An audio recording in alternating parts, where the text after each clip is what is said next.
The American writer Hunter S. Thompson has this great line about how if you stand on a hillside outside Las Vegas and look west, you can see the very point at which the tide of the 60s peaked and began to edge backwards.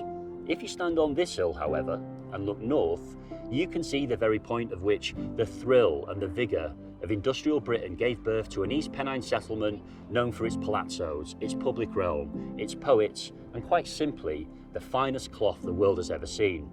We are, of course, all points north, strategically located between Leeds and Manchester, and this is my town, my Huddersfield town. Places go beyond just bricks and mortar. They really mean something to people. So when we speak about the role of community buildings and the social impact that they can make and their role within the community, this place here, the John Smith Stadium, means so much to me and for many other thousands of people from around this area. But as we look to the future, the big question is, how can we further optimise this community place as a community asset? And given forth, can we create a framework for regeneration around this site to better connect this community place back to the town centre? Places create synergy. They're a focus for creativity and innovation. This is St George's Square, very much in the heart of Huddersfield Town Centre.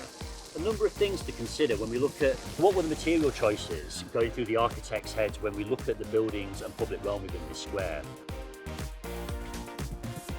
There's this common misconception that being an architect is just about buildings, which it is to a certain extent, but more fundamentally, it's about places. Places shape our society, our culture, our economic growth, and I've always seen the architect's role very much at the heart of this process, and that's what I've always found so appealing.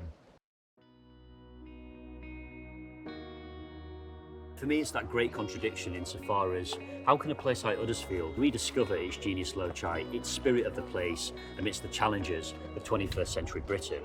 The answer? Learn from the past.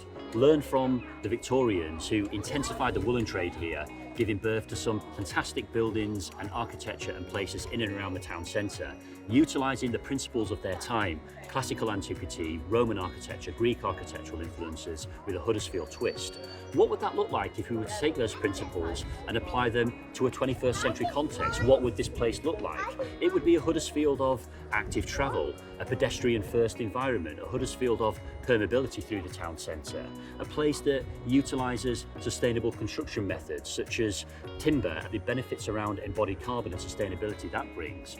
It would be a place that utilises the role that biophilic design can play within the town centre, not just because of its sustainability credentials, but also for its impact around health and well-being. And finally, utilise the role that modern methods of construction can play within the construction of new buildings within the town. So buildings not only look beautiful, but they are fully optimised, age well, and are very low to maintain throughout their lifespan.